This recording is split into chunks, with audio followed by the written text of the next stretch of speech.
And just like that, we're all back. God, how many shows in a row has it been since we've all been here? It's been like a month. Yeah. I missed you guys. I mean, I missed you guys. There was a show where we just didn't have the show in there, Matt, because we were both sick and Davey was gone. Yeah. Yeah, And then I remember that. And then one. there was just you and me, and then last week you and Dewey held down the fort. Yeah. It's been Dude. a month. It's been a month. I know. Oh my god, dude. You lazy, good for nothing. Lazy and good for nothing, That's he you. says. How was the honeymoon? Oh, it was lovely. It was great. A lot of fun. Got sick right at the end, unfortunately. But Were you sick it for was still a the blast. footy game? Yes, I was. Got sick the day before. Damn. But I was loaded up on medicine and Good. like this little the nose thing that like clears out your sinuses. The like you know, and it was like a smelling salt basically. Thank you, Lauren. Yeah, no, I was juiced up on some cold meds, but Good. it was that honestly that day I probably should have been sicker because the game was on Monday. I probably should have been sicker on the Monday than I was on the Sunday, but I think the adrenaline and all the meds and honestly just fresh air all helped. So I ended up having a good time despite it. Good. Traveling sick was Traveling not sick fun is either. not fun. It was very not fun. Probably one of my least favorite traveling experiences ever. And I pooped my pants on journeys, so it tells you how bad that was. But Scotland was lovely. Good. London was lovely. I loved every bit of everything. It was perfect. Drove on the wrong side of the road and car. That was Fun? fun. We curbed it. We only curbed our rental like 4 times. Lauren curbed it 3, and then I curbed it once. But of course, I only curbed it once, and I did the most damage. But we were covered.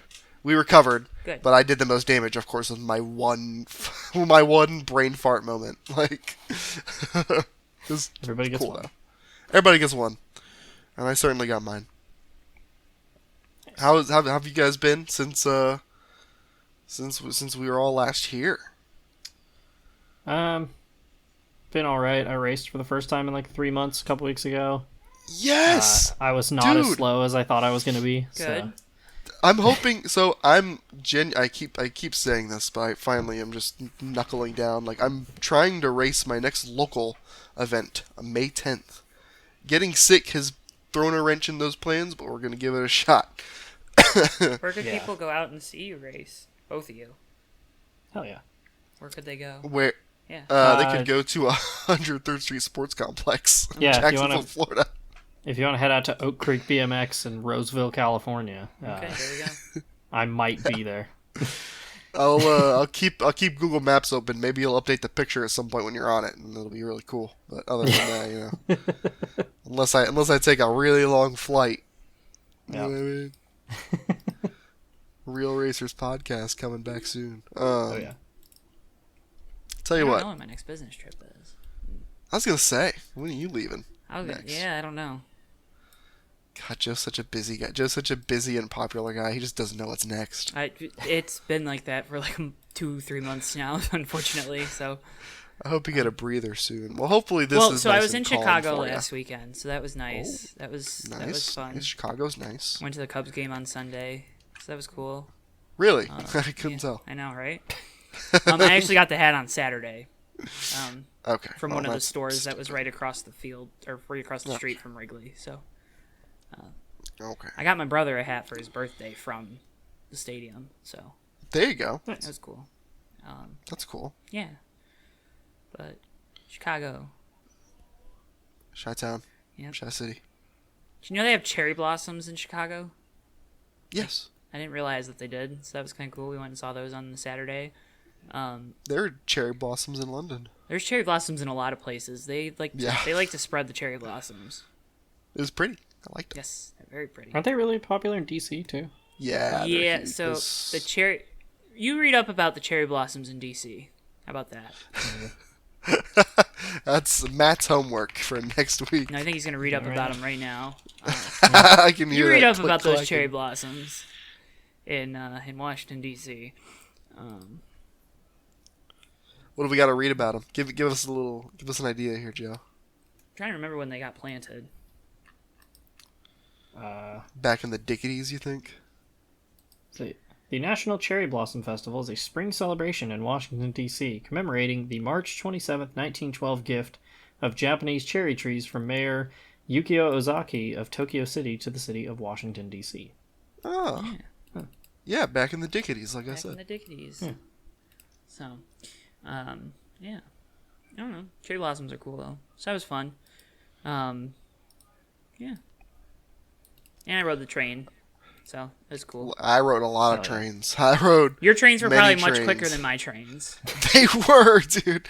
The train that we took, because we landed and then we took a train from...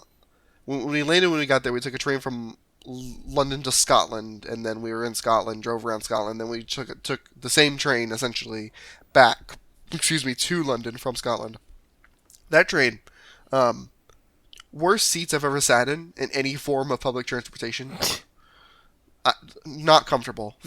Nearly 5-hour train ride. Most uncomfortable seats I've ever sat in any train ride. I couldn't believe it. I was like, this is I rode the tube in London and it was more comfortable than that. Like, what are we doing? Do you understand why British people are so meh all the time? They're very even keel. If you ever noticed that about the English, they're very level. They don't get too angry. They don't get too happy either. But nice and level. Yeah, it was good. I liked it. I liked the vibes. I thought it was really good vibes. I loved it over there. Honestly, being here and like having to hear like Southern accents again and stuff, like being out and about, it's like been horrible. Okay. Yeah. Like it's just like I just don't know. At a core level, I dislike the people more. Do you start speaking? And this is for both of you. Do you ever start speaking in the accent of wherever you're visiting? That actually became a problem for me. Yeah. But Matt, do you do that? Well, here's the thing. I don't travel very far from home very much. So like the Charlotte trip is like one of the only times I've ever been in like a place that had dialect. Like a yeah. But I also feel like I already have a little bit of like Southern twang in my voice already. So right. I don't know. I speak differently, like even on this show compared to like how I do person to person. Or like when I was in Japan, I started speaking with a Japanese English accent. That's a toughie. That's a toughie. It was like, oh guys, I'm not trying to. I'm just like, And it's funny. Cause I had to like.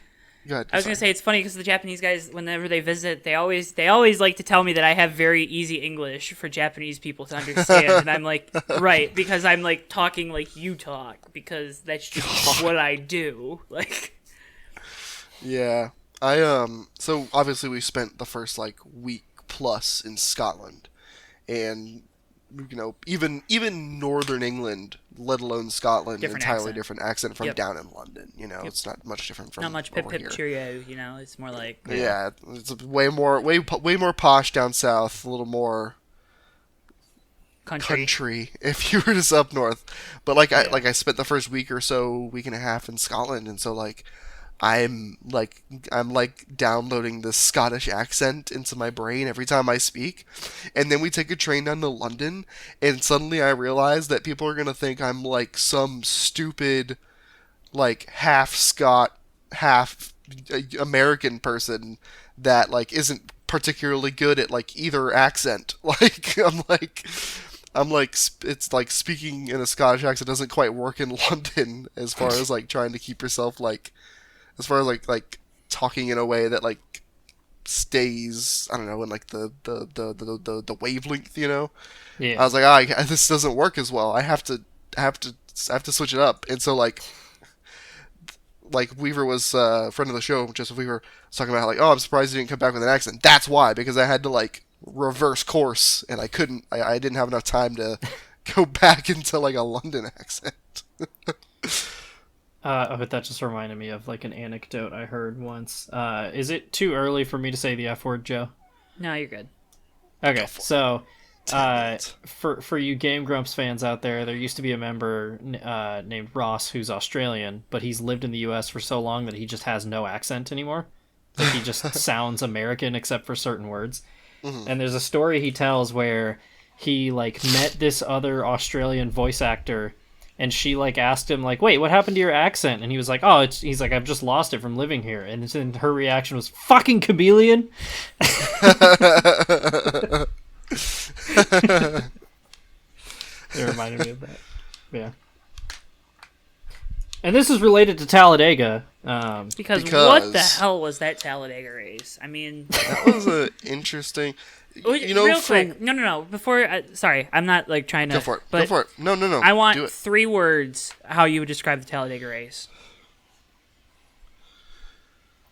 Oh gosh. Okay, 1 word. Does that make it easier?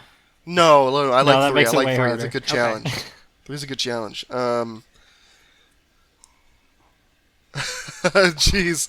See, everything I'm coming up with is 2 or 4 words. Okay, you can have a bonus word. My gut is saying just be normal. I don't know. Yeah. Maybe I feel like that's a good one, but that's not that wouldn't be my top choice. But just be normal. I don't understand. Oh, finished under green. There we go. Yeah, I was gonna say. I mean, it's all okay, right? I mean, Austin Cindric finally gets his win on a super speedway that he has deserved this year. Yeah. Fair.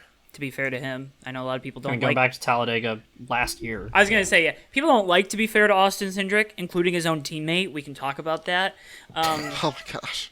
Because that was crazy that Fox was willing to show that on air, especially because of Logano's relationship with Fox. I was kind of like, oh. What? Fox stirring up controversy? No. But that's not the broadcaster. In this case, I thought it was pretty funny. So. It was hilarious. It was awesome because, man, if that doesn't tell you what those Team Penske meetings are like, oof. Yeah. Just saying. That's a good point, actually. That's a very. You ever think about that? Like, I'm sure Joey Logano's in there just trying to like swing his meat around, you know? Yeah. And like, oh, I'm a 2-time or 3-time champion now. Let's God, that's such a good point. You know, Ryan Blaney's just over there chilling in the corner, like, I don't care, man. Like, I'm gonna win race. People are gonna think I'm better than you. It's fine. He's too busy apologizing to his crew chief for raging over the radio. Right, right. And then Austin Cindric's just happy to be there. It feels like sometimes. Yeah. Yeah. No, that's a good point. Like about like what the team meetings must sound like, because you gotta imagine like anytime a teammate is talking about another teammate, that is more or less in some veiled way like a reflection of what the culture is between the drivers, or what the relationships are between all the drivers. Which the thing that really sucks. That's interesting. Is Penske has this reputation for these guys work so well together, and in that moment, Austin Cindric did the right thing to try to help Joey Logano to win. Yeah. You know what I mean? Like he didn't like Logano. Logano came up to block him pretty much, and it's like no, he let off so he wouldn't kill you and the rest of the field. Yeah. You're telling me Joey Logano lacks self-awareness? Yes. Again, no. Isn't that crazy? Really? Joey Logano? Him? Yeah. Mr. Big One? Yeah, I was gonna say, surprisingly enough, didn't have the big one. Financier? That's a good one. Cheers. No big one in this race. No big one. Really, just a small one. That's a plus. That's a plus for me. It was a small one that took out 3 drivers, and then Denny Hamlin decided that he wanted to just push, and then, as I predicted Denny Hamlin would do, just threw his hands up like, "Oh, sorry guys, that's just the way the package is." So shout out to Denny Hamlin on that. I saw the clip pop up on my homepage earlier. I haven't watched it yet, but I was going to say, I'm assuming what Joe said was right, so I don't know. I haven't listened to it, but from the 2 clips that I saw, I have a feeling that is the tone that was undertaken. Yeah, very strange tweet, though, by Chris Buescher's crew chief. Like, very angry. Yeah. I was like, that seemed a little overboard. Well, okay, here's the thing. 1, RFK did not have a good day. Yeah. No. Especially they almost saved it until the bolts weren't tight or something. I don't freaking know. An extra shim on the spoiler. Oh, there's a shim. There were 3 shims when they needed 2. Do you want to know why there was probably 3 shims instead of 2? Why is that? Because the bolt probably wasn't tight. That's a good point. Anyways, I just, again, this is the spot drivers like Denny Hamlin, like a Kevin Harvick, like a Brad Keselowski would put themselves into when they're very vocal about things that need to change and need to get better, and then they also make the same mistake. They kind of set themselves up for harsh criticism. Yeah. So just take accountability. It's okay. We all mess up. You know. Which is weird because it sounds like it was like he took more accountability over the radio in the moment than he did afterwards. Yeah. Because I saw some of the clips and I was like, that's like not really how you were framing it. And like in the car, he sounded like genuinely. Denny sounded like pretty apologetic and like was like, oh, I thought I was just pushing him normal, dang. And then like in the podcast clips, he didn't go so very far, but it was like weird how like suddenly it was just like, It's all part of Talladega. It's all part of the Like, racing. Did someone like get in your ear and say like, how did it, like I feel like I don't know, it's usually the opposite, right? It's interaction farming. It's probably more so what it is than anything. Dude's smart. Yeah, probably. But yeah, I mean, veterans have there's the big blunder there coming to pit road that takes out Keselowski, Blaney, and Kyle Busch. Well, I guess it didn't take Kyle out. A wreck that was so comedic because all 3 of those drivers could have avoided that accident. Yeah. It's just very funny to me. Very funny to me. They all could have avoided that. They didn't have to do the pit road thing. Ryan Blaney didn't let off, nor did he try to. I mean, he tried to avoid it obviously, but he just sent it not very far away from them. Like, dude, these cars are spinning at 100 and whatever miles per hour. Hey, but he never hit the wall. Give a wide berth. He never hit the wall. That's great. Now his I left bet rear he wishes toe he link would sheared have. off. No, I bet he. No. No. Ryan Blaney does not need to hit any more walls. He's hit enough walls.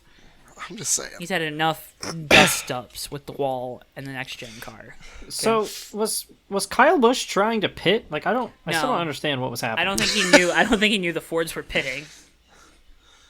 Yeah, well, I was gonna, because I know a lot of people are complaining that they were basically keeping that they were pitting secret up until the last moment, or at least that's what it felt like.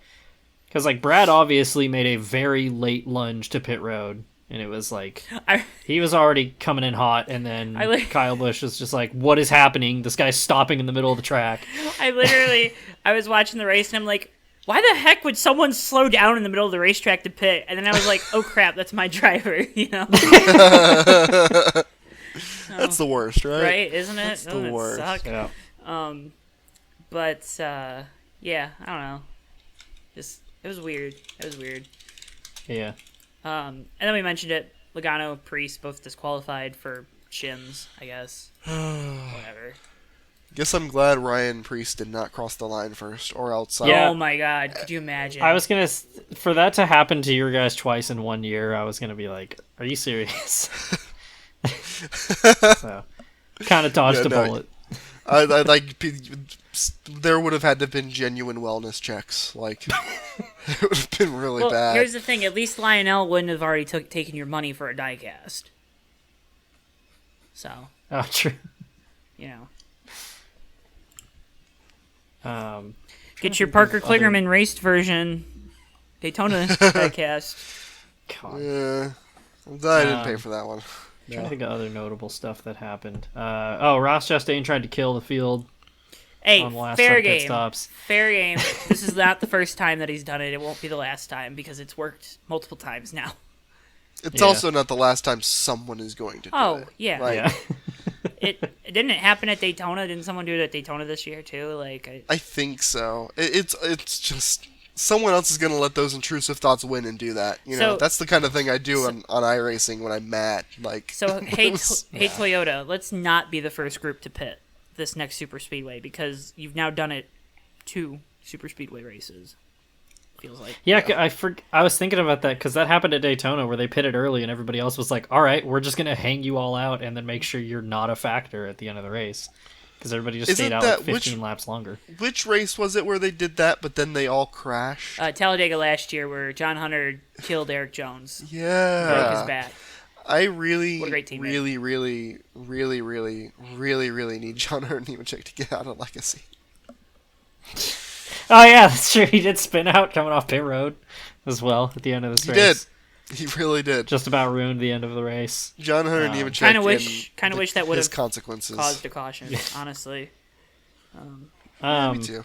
Also, Ty Dillon had an awesome day and then ran out of gas on the last lap. Dude, like I couldn't believe it. he literally ran like top 5, top 8 all day, and then all of a sudden he just plummeted on the last lap, and I was like, "Are you serious?" well, that's because Ty Dillon is the best driver. Well, yeah, he's so good he uses more fuel than everyone else. I do also want to point. I think it was the second to last round of pit stops. Shane Van Gisbergen and Daniel Suarez just absolutely blew it. It was kind of hilarious because he had Van Gisbergen just absolutely like hauled ass onto pit road, got a speeding penalty, missed his box. Very next lap, Suarez does the exact same thing. Yeah. It was absurd. This is for another episode, I'm sure, but at some point before we get to another road course, we need to talk about Shane Van Gisbergen. It's not going well. He's been booty. Not. He's been booty. Yeah. Trackhouse has been booty too, though. Well, Yeah. what happens if Shane wins a road course? Is everyone going to get up in arms like they did last year over Harrison winning at Daytona? They probably should. He's 35th in points. Probably should. He's behind Cole Custer and Riley Herbst. I won't be getting that. Behind Brad Keselowski. For what it's worth.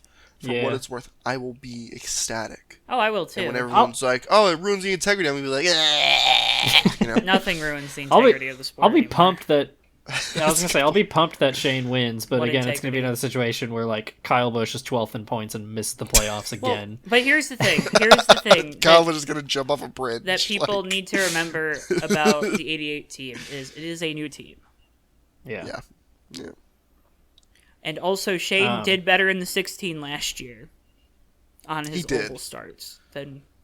Now, not a lot better. Like I'm saying, he ran 20th, 25th. But He even ended up finishing well in a lot of those too, though. Like yeah, he did kind of find his way yeah, more than this season. yes, Yeah. And I have to wonder if just the raw pace with Trackhouse and that being a new team is so far off that even by the time he improves and that team makes adjustments and gets the car correct, he just can't make it up like he could in Xfinity because the colleague equipment was just good enough to keep him in the fight yeah, until he could kind of learn. yep. Yeah. That's what it feels like right now. Yeah, and his goal just needs to be get faster each and every week. Still think that's the goal for the 88 team. It shouldn't be Rookie of the Year. Rookie of the Year will be someone else. Yep. So Agreed. Agreed. Austin Hill won again. It's getting dangerously close to all that for Logano win territory. Because when I saw them 3 wide for the lead and the caution came out, I was like, Austin Hill's gonna win this, isn't he? Then nothing's fun is gonna happen. and that's the worst part because Jesse Love winning could have been cool, right? Yeah. Jeb Burton Yeah. winning could have been cool, at least for the team. At least for the team. For the team, yeah. But no. Honestly, Joseph Weir from the show, he's getting a lot of play today. He said this, and I couldn't agree more because this is exactly what it is. The Austin Hill thing is the best running gag in NASCAR right now. It really is. It is it is so consistent. It's gonna happen, and maybe it's not gonna be funny at first, but right now to me, it's pretty funny. He went from being really annoying to I kind of tolerated it because it was silly seeing someone never everyone, no one wants to see him win ever. I don't want to see him win, and then he still just won. And now I'm serious. It's not even I like seeing people mad thing because that's kind of weird, right? But right now it's just funny. It's funny when he wins because he wins like he did on Saturday. with like a weirdly timed yellow, not really weirdly timed in like a bad way, but like with like a yellow that was weirdly timed. He wasn't in the conversation really for the win. It was like, oh, is it going to be Jesse Love or Jeff Burton? Oh my god. And then there's the blue and white 21 somehow ahead of everybody for no reason. Just cucking the whole It's funny. field. It's just I can't get enough of it at this point. He wins Martinsville. Why? I don't even know. Why did he win Martinsville? No one knows, no one cares. He did. Everyone hates it. It's kind of funny. Do you think he has a cuck chair? Does Austin Hill like strike you as the guy to have a cup chair? Like, I'm not saying No. he uses it. I'm just saying has See, the chair. These are the questions that you're not hearing on any other NASCAR That's what I'm podcast. saying. We ask That's the important true. questions. No, I don't think he does. What I do think he has, though, is, like... Oh, man, what am I trying to think of here? You know what? Come back to me. Oh, never mind. Okay. I don't got it. I think I don't Austin got it Hill right now. has a goon cave. I think he definitely does. I was kind of heading that direction. Yeah. I was gonna say a dungeon, but I didn't want to go there. Before we go any further down this road, Joe's rubbing his forehead like he didn't ask the question. I did ask the question. I don't know what I expected, but apparently not that. Jeff Burton said he was going to protest the finish. Do we? This is a stupid idiot, dude. What a fucking Crazy. idiot. Jeff Burton. Oh man. I wanna room I- temperature I- IQ moment. I right do there, want to didn't I? see the camera that NASCAR actually used to determine the finish, because like the only shot that I saw was from the top of the grandstand, and it's not even like a direct on. No, Like, straight on. Yeah, you have to like triangulate it Yeah. to figure out who's in the lead. so Yeah, I don't know. I mean, is what it is. I don't know. yeah, no, Probably I guess it's one of those things where you're like, might as well protest it just in case. But yeah, Yeah. I mean, it's Except you not gonna can't, happen. so. it's very on brand for Jeb Burton though. Yeah. Hey, Austin Hill stole this race from Jeb Burton. Just Yeah. like, anyways, let's go ahead and go.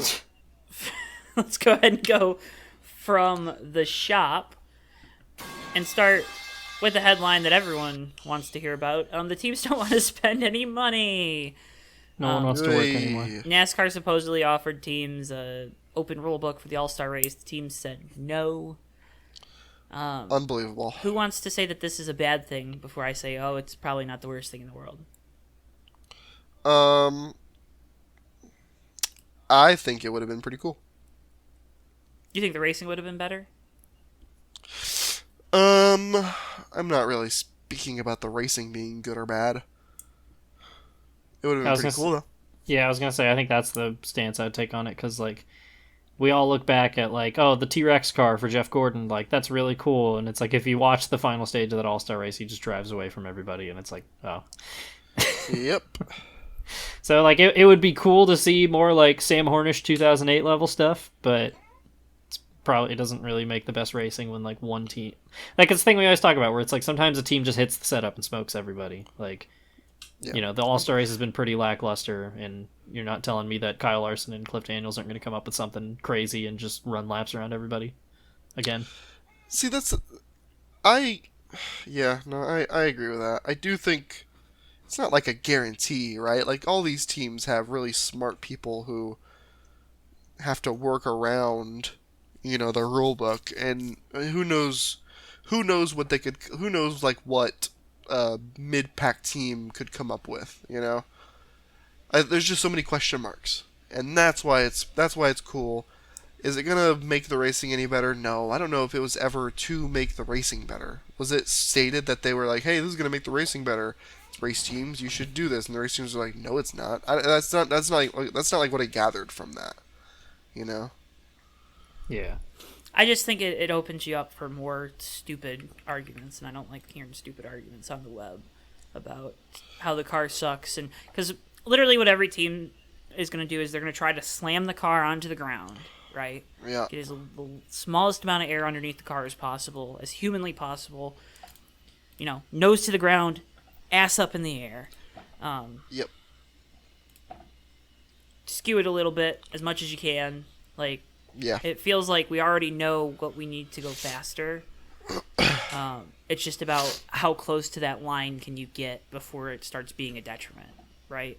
And if that's really what hitting the setup is that like it feels like this car, it's not everyone drives the same. Everyone is like, and the reason that the Kyle Larsons, the Christopher Bells, the Tyler Reddicks have been good in this car is they can just get that little bit more that maybe some of these other guys can't because they're willing to get more on the edge.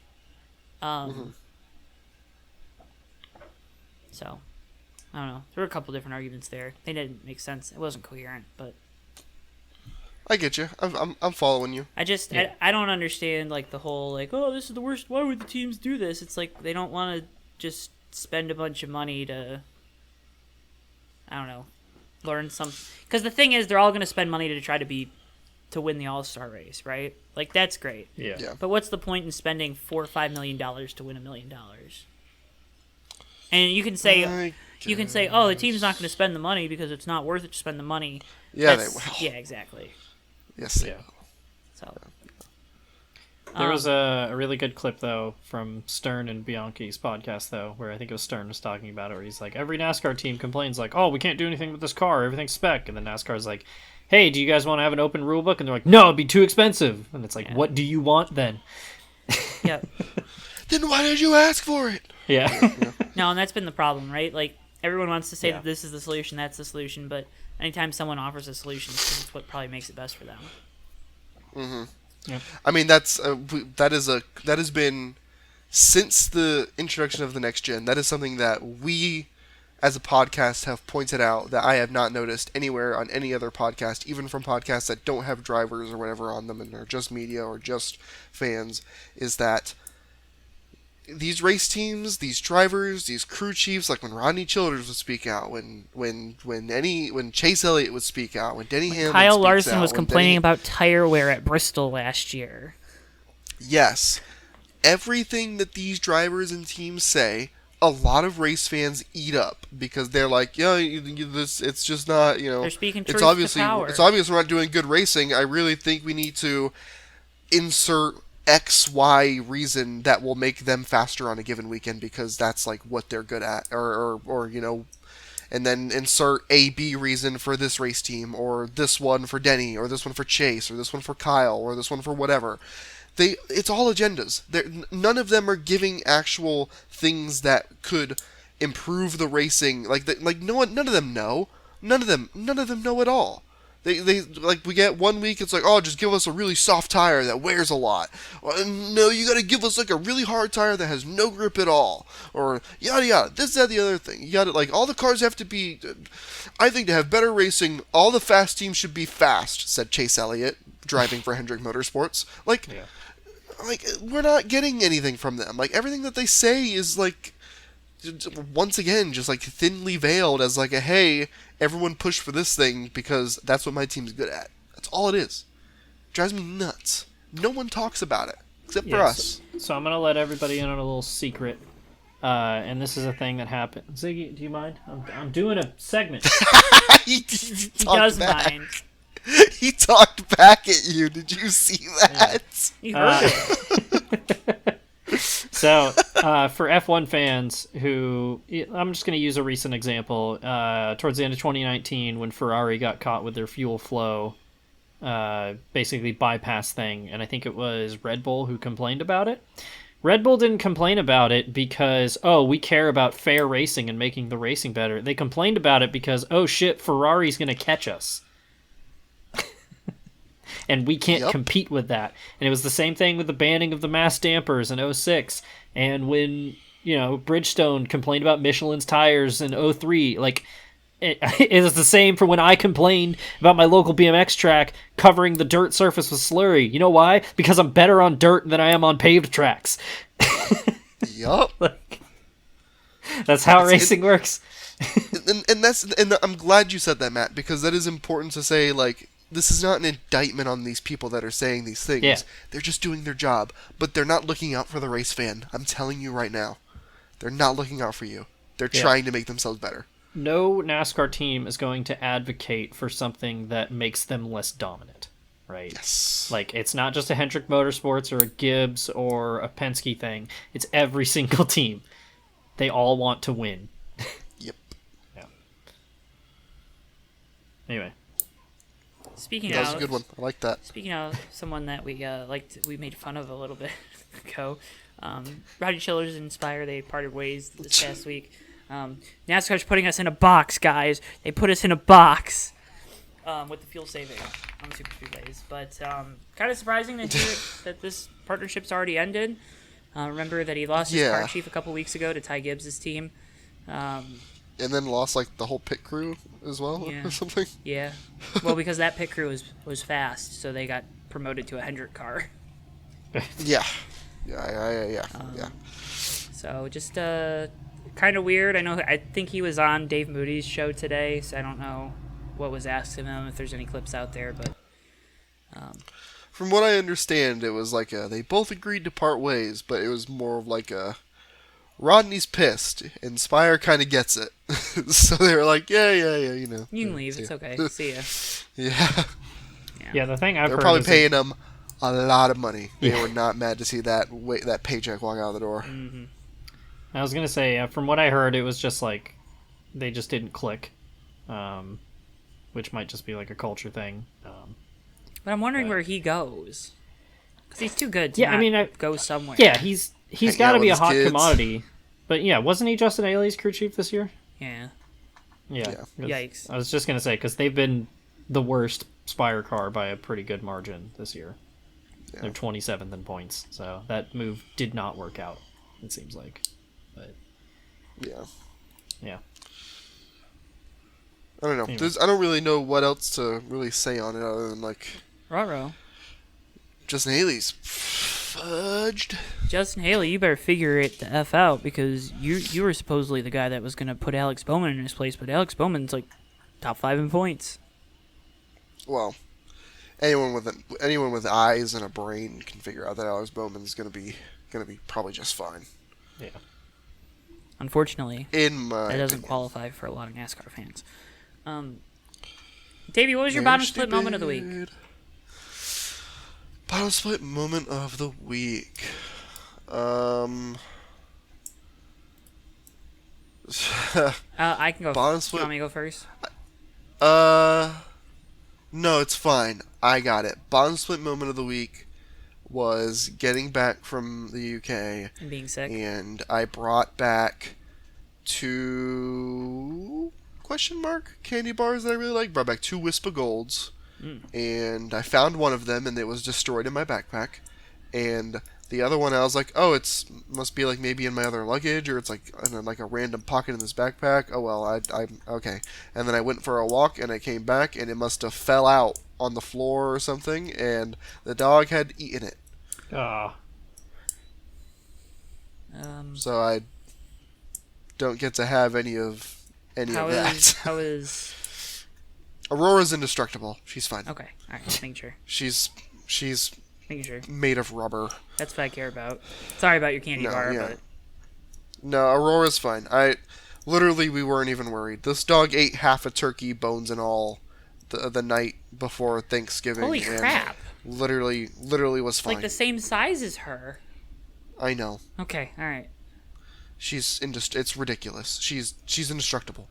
It's absurd. Okay. It's a story for another time, though. Matt, you want to go next? My bottom split moment is whoever was at fault with the whole Eric Almirola crash on the backstretch, because that was embarrassing.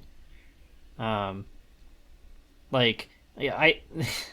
was like yelling at his spotter, and he was like, "Bro, I called you clear when you were clear," and then they showed the like view that was looking straight down the side of the backstretch, and he was clear for a hot minute, and then wasn't, and then he moved and tore up a bunch of race cars. I don't know who was at fault for that, or which one of the two of them, but that was not good. Well, it couldn't have been Eric Almirola's fault. My bottom split moment was whatever the hell happened at the end of the ARCA race on Saturday. Probably like the worst finish that I've ever, like, they get this, they do the ARCA 1 lap shootout, and they didn't even get up through the gears and they crashed. So I haven't seen this yet. I'm gonna have to go watch it. Yeah. And the call of the finish of the race is just hilarious, because it's like It's Phil Parsons, and it's the other guy. It's the guy that's doing the play-by-play for the Cars tour on Flow. I don't know his name. But yeah, it was rough. It was rough. I'm glad that when I came back, Arco was still just as funny. Oddly enough, both finishes Saturday and then the Cup race on Sunday, they were all just like finishes where you're like, oh, it's over. Okay. That's it? Yeah. Pretty much. That was every single race, actually. That's all weekend. Fair enough. Road to Pro moments. I'm watching this right now. What the hell? Yeah. It's just sad. It's just really sad, honestly. My Road to Pro moment was going to be Ryan Preece, like, carrying the banner for RFK. It still could be, but what I really want my Road to Pro moment to be, shout out Fox for the last 20 laps of the Cup Series race. I think 15, or maybe like 13, 12, I don't know, of the last 20 laps were run under side-by-side commercial. I should have made I was that. keeping blocked it out. track. We went to caution. We went to commercial with, like, what was it? 13 to go, 14 to go. It was Yes. 16. Yeah. Yep. Came back. We went to at commercial 11 to go. at 16 to go. We came back to 11 to go. We went back under commercial With at 9 9 to to go. go Yep. until 5 to go. Yep. They literally missed Ryan Preece getting to the front. The best part was Mike Joy when he did the last, and we're going to go back to commercial real quick. You could tell he was like, oh God, they're really making us go to commercial. And I cannot believe that. I think a lot of it was they didn't have cautions where they normally would have put commercials. Yeah, we were saying that too. But wow, the worst part is always though when they play like the same commercial multiple times during an ad break, where it's like, oh crap, you guys really effed this up, didn't you? I think there were 2 Wendy's commercials and there were 2 Liberty Mutual commercials in that last ad break, and then there were also 2 Watch NASCAR commercials. So, dude, just embarrassing. Thank God they re-upped with Fox. Yeah, thank God. Dude, that was gonna be my bottom split. I think my bottom. That was split my Road to moment. Pro moment. Oh, that's right. Because that was a pretty pro move. I like. Make that ad Dude, revenue. you totally switched me up on that. Okay, know. Road to Pro. Sorry, yeah, good things, right? Yeah. You already gave your bottom Good split. things. Road to Pro. Yeah, you're right. Road to Pro moment. Anything good happened to you in the last month? Plenty. I'm gonna try not to go with the obvious. You can. Tottenham Lost suck. 5-1. However, despite the fact that Tottenham sucks, so right now we are 17th in the league. We are 1 position above relegation. We are basically certain. We are certain to not get relegated, but we are 16th or 17th, like literally 1 or 2 positions above the relegation zone. This week on Thursday, we play in a European semi-final that could get us into the Champions League. We could win our first major trophy since 2008 and finish 17th in the league this season. And you know what? Take the trophy. No more Tottenham way to win a trophy after all this time. After a trophy drought that has lasted since 2008, than to finally win a major trophy while finishing almost in the relegation zone in the league. And you know what? That's my Road to Pro moment, because the fact that that is absolutely absurd and should never happen is exactly why I have a tiny amount of confidence that it will, because it's Tottenham. Because it's Tottenham, baby. The Austin Hill of the Champions. Are they even in the Champions League? No, so Champions League has its own thing. It's like its own little competition. And then there's Europa League, which is like the second division of the Champions League, essentially. Below it is the Conference League. I would say Europa League is a decently big trophy to win. But winning Europa League gets you into the Champions League for the next season. so we could be fresh off of a nearly last place finish in the league, playing Champions League soccer, and you know what? Hey, why not? That's the way to do it. We'll have- take it. That's the way to Just do have it. fun. Yep. Are you having fun? I'm having so much fun. Tell you what, Joe, I'm having a lot of fun. Good. Matt, how much fun were you having with your Road to Pro moment this week? I had quite a bit of fun because it's kind of like a two-parter. I bet you can't guess what it's about. I think it's about Supercross. trains. Oh. Yeah, Is it about the Supercross Detroit returned. Lions not having won anything in like 70 years? It's not. Oh. Supercross made their first trip to Pittsburgh for the first time since 1983, and the fans came out to play. It was awesome. Best moment, Vincent Luhovi, who's like from like 30 minutes away from Pittsburgh, who's only made like 5 main events in his career, was wearing custom gear that looked like Steelers gear from head to toe, and he hole shotted the LCQ and finished second and got into the main, and that was the loudest the crowd was all night. Like, didn't give a shit that that Cooper Webb won and like is basically clinched the title at this point. Like, nah, this random kid wearing our jersey got second in the least important race of the night. And then Max Voland, who I've talked about a few times this year, the guy with the nerve damage so bad that in his right foot that he was having trouble with starts earlier this year, and he realized after they reviewed video that the nerve damage in his right foot is so bad that he was dragging his foot on the ground at every start and just didn't even realize it. Yeah, I remember that. I remember you saying something about that. Yeah, and so he's been racing with a handbrake, and he scored his first career podium this week, which is awesome. He's been a pro for like 4 years and has rode factory bikes his whole career, and now on a privateer Yamaha team, he put it third. So, big shout out. He's from my hometown. So, yeah, that was Road to Pro. Hell yeah. RTP. All right, folks. Well, that's going to wrap up our coverage this week here on the Fake Racers podcast. We'll be back next week after Texas. Oh, boy. Texas. It's a triple threat, triple header. IndyCar is at Barber, too, so that could be fun. IndyCar's getting a haircut. But,